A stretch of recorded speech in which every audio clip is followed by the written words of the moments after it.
Good morning, everybody, and welcome back for Pre-K Art Day here at the Living Arts and Science Center. My name is Miss Anna. Thank you so much for being here. I'm excited because today we're going to be reading a book called The Word Collector by Peter H. Reynolds. I think this is a wonderful story because it's all about how words are magical and powerful and how they can help us create and express ourselves. So let's head over to our story spot and we'll give it a read. The Word Collector by Peter H. Reynolds.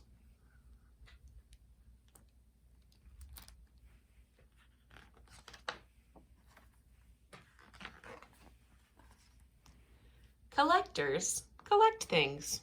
Some people collect stamps. Some people collect coins. Others collect rocks. Some collect art. Some collect bugs. Others collect baseball cards. Some people collect comic books. And Jerome, what did he collect? Jerome collected words. He collected words he heard. My trip to Peru was perfectly pleasant. Peru. Certain words caught his attention. He collected words he saw. Willow tea shop. Willow. Certain words jumped out at him. He collected words he read. Emerald. Certain words popped off the page. Short and sweet words like spark, bloom, drift, and dream. Two-syllable treats like treasure, motif, whisper, glimmer, hover, and candid. And multi-syllable words that sounded like little songs, like guacamole, geometry, kaleidoscope, wonderful, symphony.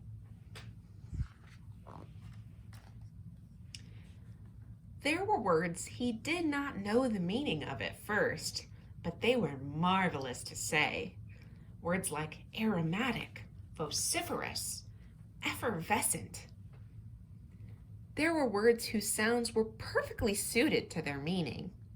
Words like molasses, smudge, bellow, torrential, and Tyrannosaurus Rex. Jerome filled his scrapbooks with more and more of his favorite words. Jerome's collections grew. He began organizing them. Dreamy, science, sad, action, poetic. One day, while transporting them, Jerome slipped and his words went flying.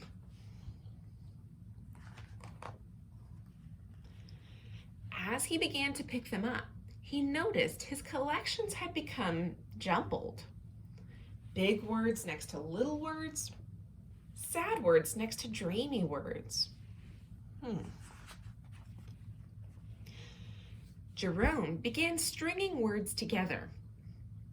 Words he had not imagined being side by side, like whisper, symphony, electric, peace, savor, dreams, cascading, and stars. He used his words to write poems. He used his poems to make songs. They moved, they delighted. Some of his simplest words were his most powerful. Words like, I understand, I'm sorry, thank you, and you matter. Jerome eagerly collected more and more of his favorite words. The more words he knew, the more clearly he could share with the world what he was thinking, feeling, and dreaming. One breezy afternoon, Jerome climbed the highest hill pulling a wagon packed with his word collection. He smiled as he emptied his collection of words into the wind.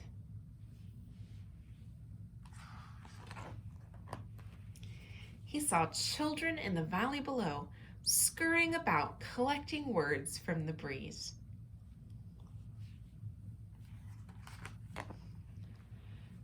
Jerome had no words to describe how happy that made him.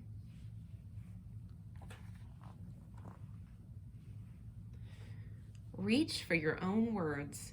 Tell the world who you are and how you will make it better. Peter Hamilton Reynolds. The end.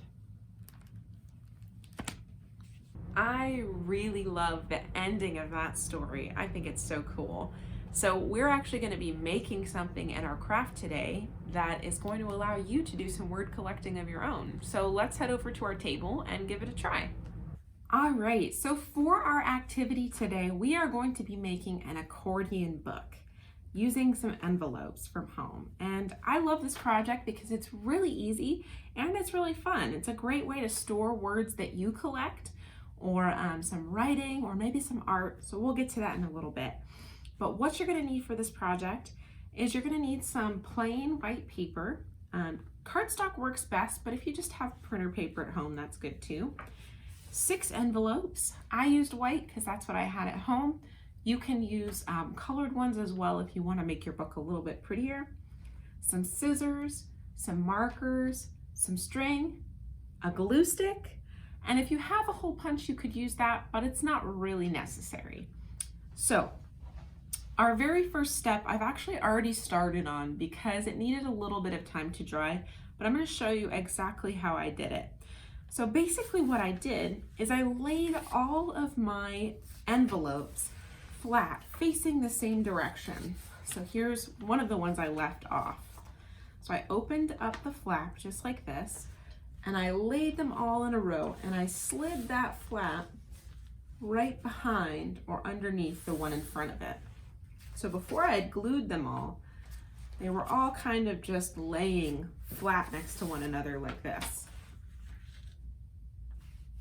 So I laid all of those out, and then I went through and I put some glue on this part of each of the envelopes one at a time and slid it underneath the one in front of it and glued it on. When you're gluing, you want to make sure that you're lining up the edge of this envelope in front of it with the crease or the place where your paper bends right here.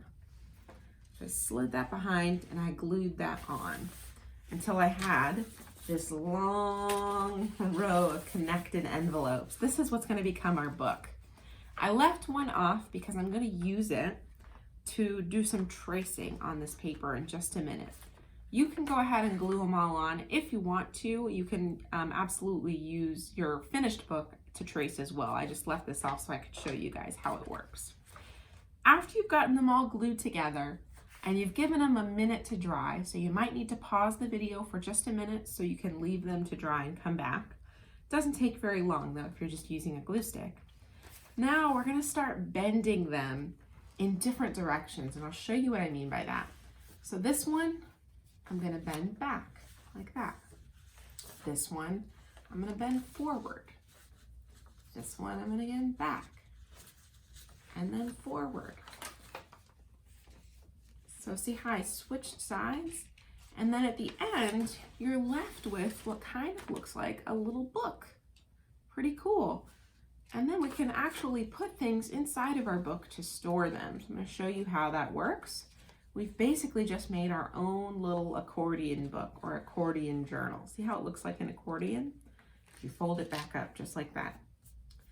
So once you've done that, the next thing we're going to want to do is make some pages that we can put inside of our envelopes to become little pages or secret things that we've hidden inside of our book. So to do that, I'm going to use the extra envelope that I left aside. You could absolutely use your book to trace this part as well. So what I'm going to do is I'm going to get a piece of my plain paper, and I'm going to use one of my markers, and I'm going to outline or trace my envelope so that my papers are exactly the right size, so they fit inside really, really nicely when I cut them out. See, I've got one traced. Come down here. I'm going to trace another one. 2 traced. And I'm going to go ahead and cut those out. Now, I think I'm only going to make 2 inserts so that you guys don't have to sit here and watch me cut. But you can make as many little pieces of paper that you want to hide inside as well. I love how Jerome from our story loved collecting words. You could absolutely write some interesting words that you find on some of these pieces of paper and hide them in your little book. It'd be a great way to store them. You could also, like I said, do some little drawings on these. If you're more of an art person and you like to make art, you could make some art and hide it in your journal. But what's really cool about this is that you're going to have a book that you made all by yourself. So, once we've got our little pieces cut out, then we get the fun part of putting them inside our little envelopes. And you could put more than just these little pieces of paper as well. You may need to trim them a little bit if they're too long. But you could put other things inside of here as well. Maybe you want to put, you know, some little knickknack or something that you have at home, or maybe a cool leaf that you found, something cool you found outside. Those would all be really wonderful things to put inside of your accordion book.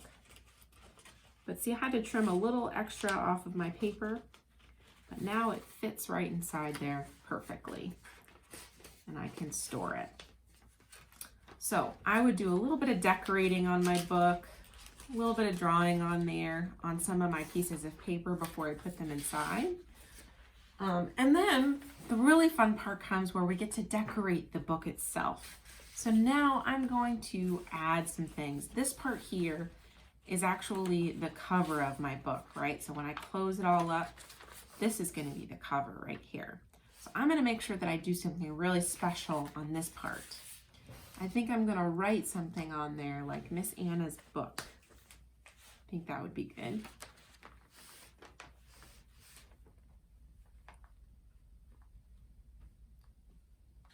Let's write that on there.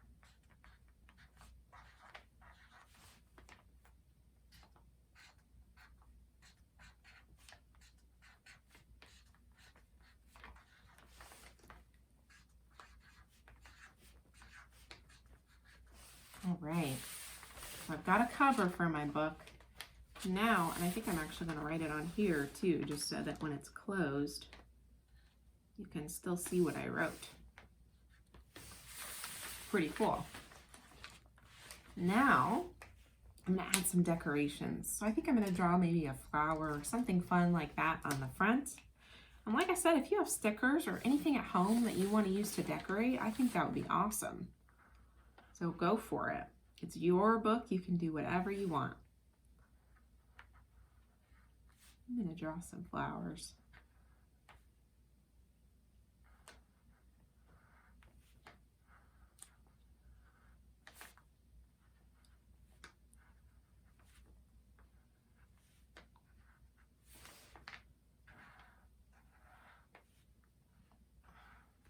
I think that is looking pretty good. So now the very last step, and this is what the hole punch was for, is you can punch a hole right here on this flap, which is the front of our book. And I'm probably going to try and draw the rest of my design over here in just a second as well. But you're going to want to punch that hole right here. If you don't have a hole punch at home, you can do what I did. I folded my paper like this, right at that part, folded it. And then I used my scissors like this to cut out that little piece. So if you don't have a hole punch, don't worry, you can still do this step. And now the next thing is to get a nice long piece of string. You do want it to be good and long because we're going to wrap it around our book to keep it closed. So now that I've got my string, Put it right through here. And I'm going to pull up until the two ends of my string are together like this. So they're the same length. Both of my two sides are the same length. Now I'm going to tie it, just like I would do the first step if I was tying my shoes. Just like that. And I don't need it to be super tight, but I am going to do it a knot. So I did that once, I'm going to do it one more time. You could do it in a bow or something if you wanted to, but since we're going to be wrapping it, I like to do it this way. So now I've got my pieces of string on the front of my book. Now if I want to close it, I wrap them around and tuck them to keep my book closed and secure.